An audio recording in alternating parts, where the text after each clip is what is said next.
Windows forensics को हम देख लेते हैं।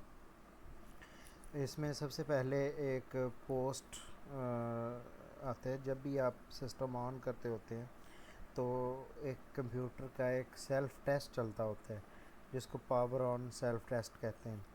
तो ये इसमें कंप्यूटर चेक करता होता है कि जो इसकी इनपुट और आउटपुट डिवाइसेस हैं वो सही काम कर रही हैं कि नहीं। माउस, कीबोर्ड, ठीक है, इस तरह की चीज़ें जो है वो सही काम कर रही हैं कि नहीं, ठीक है।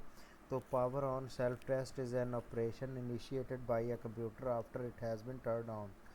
तो ये ऑपरेटिंग सिस्टम के लोड होने से पहले, आप देखें, अगर आपको याद हो पुराने पीसीज़ में अगर कीबोर्ड वगैरह नहीं होता था या हार्ड ड्राइव नहीं चलती थी तो वो मिसिंग का आपको नोटिफिकेशन दे देता था और कहता था कि F1 दबाएं रीबूट करने के लिए, ठीक है। तो कंप्यूटर का जो फर्मवेयर होता है, बेसिक इनपुट आउटपुट सिस्टम, ठीक है, बायोस कहते हैं जिसको, या UEFI होता है, ठीक है, या कोई भी और सिस्टम हो सकता है। तो उसके अंदर ये इन्फॉर्मेशन सेव होती है और वो इस इन्फॉर्मेशन की बेस पे रन करता होता है। मतलब उसका जो सॉफ्टवेयर है वो आपके बायोस में इंक्लूड होता है। तो ये कंप्यूटर का जो ज़रूरी हार्डवेयर है वो प्रॉपरली वर्किंग कर रहा है कि नहीं, ये टेस्ट उसके लिए होता है। अच्छा, जब पोस्ट सक्सेसफुली कंप्लीट हो जाता है तो बूट स्ट्रैपिंग होती है। आगे बूट स्ट्रैपिंग क्या होती है, तो उसमें ऑपरेटिंग सिस्टम लोड हो रहा होता है, ठीक है, रैम में। तो bootstrap means to boot और load a program usually an operating system, ठीक है, कंप्यूटर में, जिसमें आपका विंडोज़ स्टार्ट होती है या लिनक्स आप यूज़ कर रहे हैं वो स्टार्ट होता है। तो ये सिर्फ कंप्यूटर ही नहीं, बहुत सी डिजिटल डिवाइसेस हैं जो पोस्ट टेस्ट को चेक करती हैं। गाड़ियाँ होती हैं, मिसाल के तौर पे आपने अक्सर कार का जो डिजिटल सिस्टम होता है, कोई सेंसर काम ना करना हो, बीप काम ना कर रहा हो, बीप करना स्टार्ट कर देगा, ठीक है। तो वो इस तरह की चीज़ें जो इसेंशियल होती हैं उस मशीन के रनिंग के लिए, जो उसका टेस्ट होता है ऑपरेटिंग सिस्टम लोड होने से पहले। तो पावर ऑन सेल्फ टेस्ट के इसमें प्रोसेसर्स है, मेमोरी है, स्टोरेज है, कंट्रोलर्स हैं, कीबोर्ड है, पॉइंटर डिवाइस है, सिस्टम टाइमर है, ये चीज़ें सही काम कर रही हैं कि नहीं, ठीक है। इनमें से अगर कोई भी चीज़ आ जाए तो पोस्ट एरर आ जाता है। अच्छा, फर्मवेयर क्या होता है? फर्मवेयर ऐसा प्रोग्राम होता है जो हार्डवेयर डिवाइस की नॉन वॉलेटाइल मेमोरी पे रिटर्न होता है। मिसाल के तौर पे ये बायोस के ऊपर जो पोस्ट टेस्ट का कोड है ये फर्मवेयर पे होता है, ठीक है। ये नॉन वॉलेटाइल मेमोरी, यानी कि ये कंप्यूटर के बंद होने से ये मिटता नहीं है, ठीक है। Non volatile memory is a form of static random access memory where the content is saved when a hardware device is turned off और loses its external power source, ठीक है। तो ये मैं आपको बता चुका हूँ। तो ये फर्मवेयर इंस्टॉल होता है डायरेक्टली पीस ऑफ हार्डवेयर पे मैन्युफैक्चरिंग के वक्त, ठीक है। तो ये यूज़र प्रोग्राम रन करने के लिए डिवाइस पे यूज़ होता है। तो इसमें देखें, ये लेयर बाय लेयर सिस्टम रहा है कि सबसे नीचे हार्डवेयर है, हार्डवेयर के ऊपर फर्मवेयर इंस्टॉल है, उसके ऊपर हाइपरवाइज़र इंस्टॉल है अगर किसी तरह के कंट्रोल, ये ऑप्शनल होता है, ठीक है। उसके ऊपर फिर ऑपरेटिंग सिस्टम के ड्राइवर्स हैं जो विंडोज़ के इसके ड्राइवर्स होते हैं, साउंड के हो गए, ग्राफिक्स के हो गए, नेटवर्क्स के हो गए। उसके ऊपर फिर ऑपरेटिंग सिस्टम की सर्विसेज हैं, ठीक है। सर्विसेज के ऊपर उनका यूज़र इंटरफेस है। फिर मिडल वेयर है कि कोई डेटाबेस वगैरह, यानी कि कुछ एप्लीकेशन यूज़ कर रहा हूँ, जो बड़ी बड़ी कंपनीज़ होती हैं, इंस्टीट्यूट्स होते हैं, उनकी application as a middleware, जो ऑपरेटिंग सिस्टम और उस एप्लीकेशन के दरमियान में जो ब्रिज बनाती हैं वो लेयर होती है। अच्छा, बायोस और UEFI, ये हमारे पास दो वर्जन हैं फर्मवेयर के। तो बेसिक इनपुट आउटपुट सिस्टम और यूनिफाइड एक्सटेंडेड फर्मवेयर, ठीक है।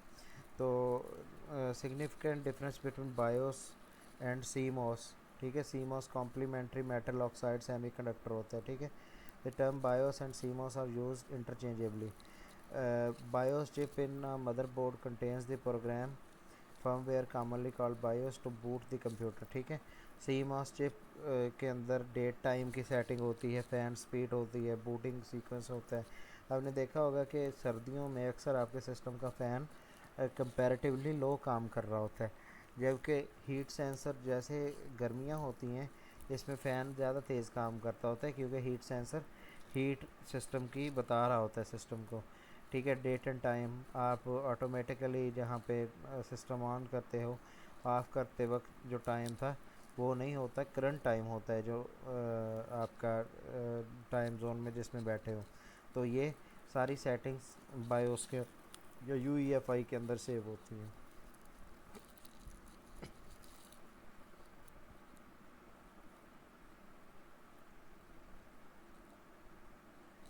अच्छा, जब विंडोज़ नया नया आया था, DOS कमांड होती थी, command win was necessary to start window.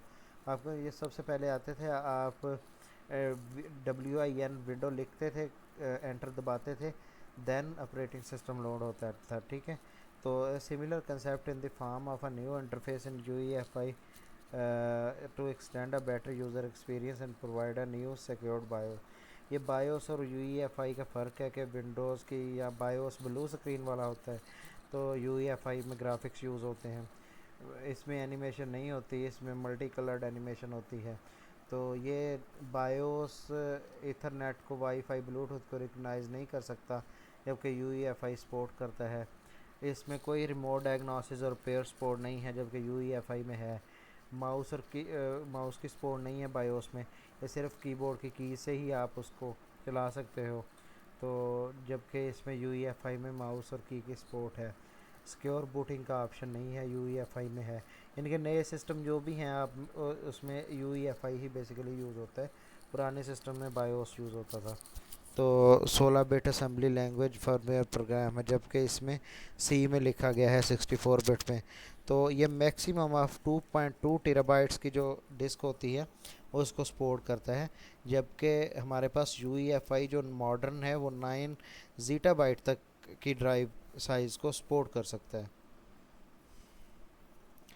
अच्छा, बूट सीक्वेंस हमारे पास क्या होता है, ऐसा ऑर्डर होता है जिसमें computer non volatile data storage devices को सर्च करता है कि हार्ड SSD1 SSD2, ठीक है, कोई USB लगी हुई है कि नहीं, या CD कोई अंदर है कि नहीं। तो टिपिकली जो मैकिनटॉश होते थे, Macintosh structure use ROM and Windows use BIOS to start the boot sequence. Macintosh का रोम होता था जो उसका बूट सीक्वेंस होता था। अच्छा, बूटस्ट्रैप रोम के अंदर रैंडम इसका क्या होता था, रोम क्या होती थी,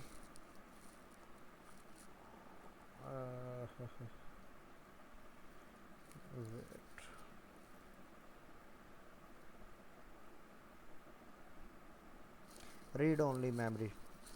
अच्छा, content and read only memory tell the computer how to proceed. ठीक है, तो सबसे पहले बूटस्ट्रैप प्रोग्राम रन होता है, फिर ये आपके पास स्टेप 1 में CPU में आपके पास जो बेसिक फर्मवेयर है वहाँ पे इंस्टॉल होता है, बूटस्ट्रैप प्रोग्राम रन होता है।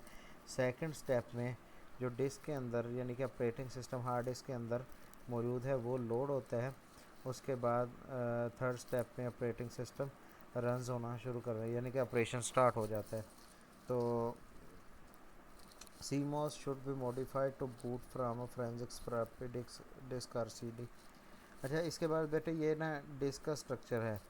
डिस्क के स्ट्रक्चर में ये हमारे पास हर जो कंसेंट्रिक सर्कल है इसको हम एक ट्रैक कहते होते हैं, जो पूरे का पूरा सर्कल है ये एक ट्रैक है। ट्रैक को ये जो डिवाइड किया हुआ है इसको सेक्टर कहते होते हैं।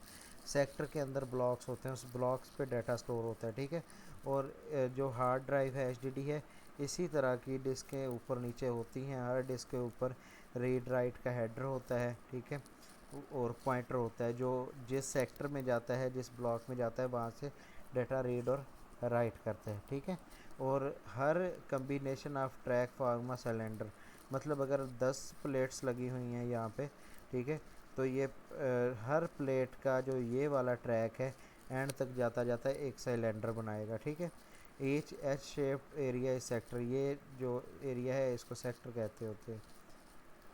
अच्छा, पार्टीशन क्या होती है, लॉजिकल ड्राइव होती है। जैसे फैट 16, फैट 32, NTFS, ये हमारे पास पार्टीशनिंग होती है, ठीक है। तो हमारे पास लार्ज डिस्क, जो लार्ज होती है डिस्क काफ़ी, उसको हम इजीली मैनेज करने के लिए उसकी पार्टीशनिंग करते हैं।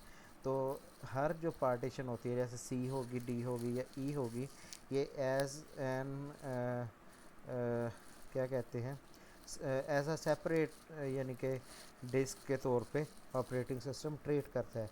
मतलब ऑपरेटिंग सिस्टम को ये नहीं पता होता कि आपके अंदर हार्ड डिस्क तो एक ही लगी हुई है, उसकी आपने पार्टीशन बनाई C, D और E, जबकि ऑपरेटिंग सिस्टम उसको अलहदा हार्ड डिस्क के तौर पे डील करता है, ठीक है। ये लॉजिकल पार्टीशनिंग होती है, यानी कि लॉजिकल ड्राइव होती है। अच्छा, hidden partition avoids large unused gaps between partition on a disk. आपने देखा होगा कि अगर आपने सी बनाई है 150 GB की, ठीक है, उसके दरमियान थोड़ी सी जो सिस्टम स्पेस है वो खाली होती है, ठीक है, वो अनयूज्ड गैप होते हैं। अच्छा, फिर partitioning gap, unused space between partition using the disk editor. हम उस पार्टीशन के टेबल को आल्टर भी कर सकते हैं, मतलब उसका अगर अनयूज स्पेस है, इमीडिएटली किसी ड्राइव के बाद आप उसको ड्राइव का साइज़ एक्सटेंड करके वो स्पेस यूज़ में ला सकते हैं अगर वो पहले यूज़ में नहीं है। अच्छा, पार्टीशनिंग में हमारे पास दो बेटे टेबल यूज़ होते हैं, एक मास्टर बूट रिकॉर्ड होता है, मास्टर बूट रिकॉर्ड, और दूसरा हमारे पास GUID पार्टीशन टेबल, GPT जिसको कहते होते हैं। तो जिस MBR पुराना है थोड़ा, GPT न्यू है, तो SSD और HDD दोनों में ये यूज़ होते हैं, ठीक है। अच्छा, for each option MBR and GPT the boot structure and how data gets handle are unique, यानी कि MBR और GPT दोनों अलग तरीके से डेटा को हैंडल करते हैं। तो स्पीड दोनों ऑप्शन के दरमियान वेरी करती है और रिक्वायरमेंट्स भी डिफरेंट होती हैं। ये MBR और GPT का थोड़ा सा डिफरेंस बताया गया है कि MBR मैक्सिमम 4 पार्टीशंस को सपोर्ट करती है, जबकि GPT में आप जितनी भी पार्टीशन बना सकते हैं। यानी कि MBR अगर आप स्कीम यूज़ कर रहे हैं, आप C, D, E और F यूज़ कर सकेंगे, उसके अलावा नहीं बना सकेंगे। मैक्सिमम 4 पार्टीशन बनती हैं। इसमें 2 टेराबाइट मैक्सिमम SSD या SSD या HDD डिस्क स्पेस यूज़ कर सकते हैं, जबकि इसमें आप ऑलमोस्ट, ये कितना फिगर बनता है, इतने टेराबाइट डिस्क स्पेस मैनेज कर सकते हैं। अच्छा, इसमें 32 और 64 बिट दोनों होते हैं, जबकि GPT हमारे 64 बिट्स के लिए है। तो ये किसी भी विंडो वर्जन के साथ काम करती है, जबकि मैक ऑपरेटिंग सिस्टम को ये सपोर्ट नहीं करती, जबकि ये GPT भी सारी विंडोज़ को बाई डिफ़ॉल्ट सपोर्ट करती हैं और मैक ऑपरेटिंग सिस्टम को भी बाई डिफ़ॉल्ट। तो इसमें बूट की डिटेल वन प्लेस पे स्टोर होती हैं। तो यहाँ पे सेवरल प्लेसेस पे बूटिंग की इंफॉर्मेशन सेव होती है कि अगर खुदा ना खास्ता क्रैश कर जाए ऑपरेटिंग सिस्टम, तो उसको रिकवरी इजीली हो जाती है जब आप GPT यूज़ करते हैं। इसमें बूट प्रोसेस स्लो है, जबकि इसमें फ़ास्ट है। तो ये सिर्फ ओल्डर डिवाइस के साथ काम करता है, ये ओल्डर डिवाइसेस के साथ भी काम कर सकता है, और कंपैटिबल, यानी कि work with older devices plus new ones, backward compatible with MBR partition, ठीक है। अगर पहले आप MBR पार्टीशनिंग यूज़ कर रहे हो तो ये उसके साथ भी कंपैटिबल है GPT पार्टीशनिंग स्कीम।